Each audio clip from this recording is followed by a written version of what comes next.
Gordon's art for me is truly something that puts him in the elder statesman category.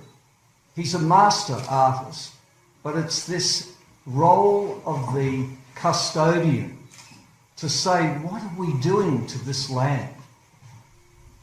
Beneath the cruelty of the invasion and the dispossession story that he has stayed focused on, you always see the beauty. Where the wild flowers are is Gordon's sense of country, of untrampled country, of people living in harmony with country, not the poisoning of the land. So here and there throughout this story, you see not only the invasion, the massacres, the dislocation of culture, the relentless war on culture that is the theme of this exhibition. Constantly Gordon is saying, we are better than this. And one of your paintings is hanging in New South Wales Parliament. Is that right? Yeah. Which one have I got there? I'm trying to think which one was doing it. I think it's a family in a tent, isn't it?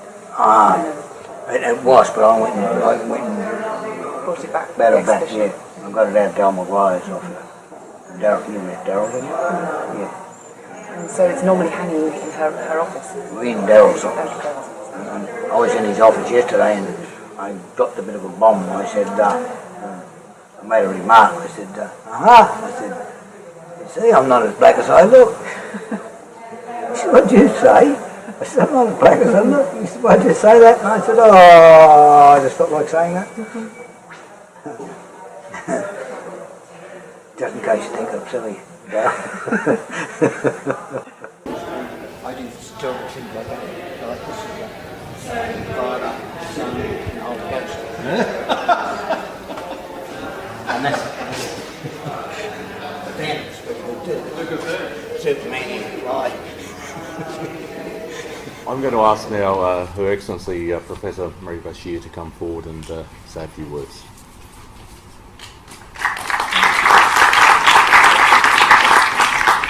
Thank you, Reverend Perical, and thank you for having us here in this warm and very welcoming setting. And it's really a privilege and always a joy to be with our Indigenous sisters and brothers, and may I too record my deep respect for the traditional owners of this land upon which we gather, indeed to all Australia's Indigenous people who've nurtured our continent for tens of thousands of years.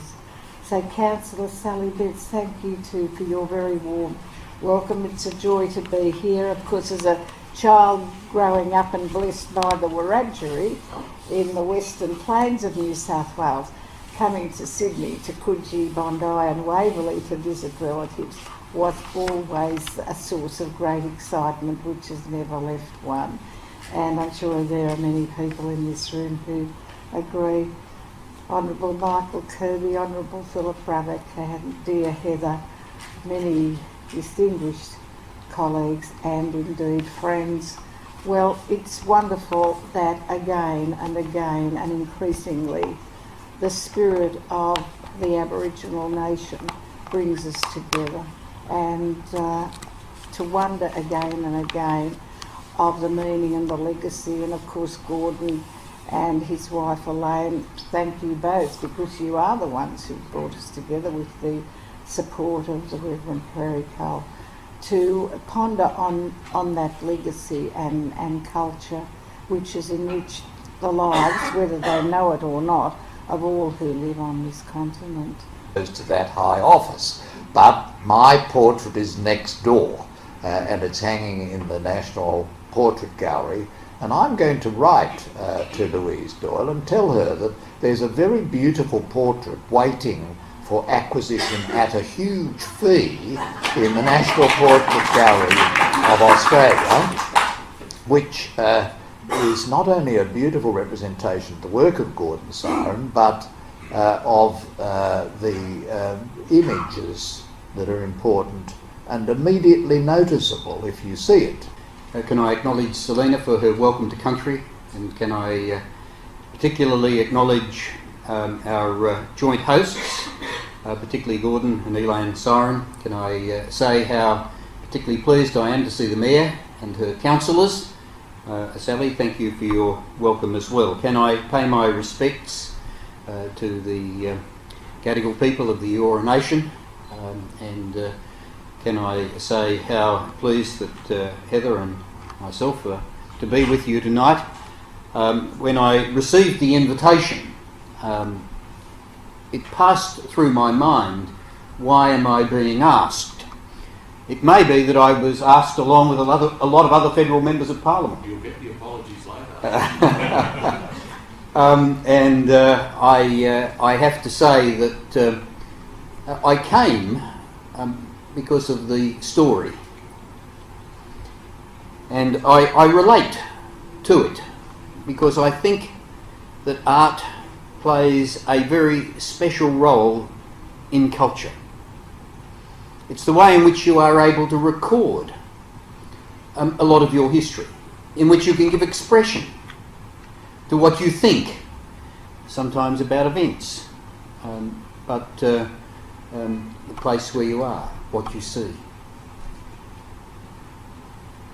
One of the great privileges I think we have with our Indigenous brothers and sisters is that they do have a great capacity to draw, to paint. Their art is something that is unique and special, and increasingly of great value. I suspect Indigenous art may well be art that is collected in Australia by many people, and for which they are prepared to pay more than they would in relation to other Australian art.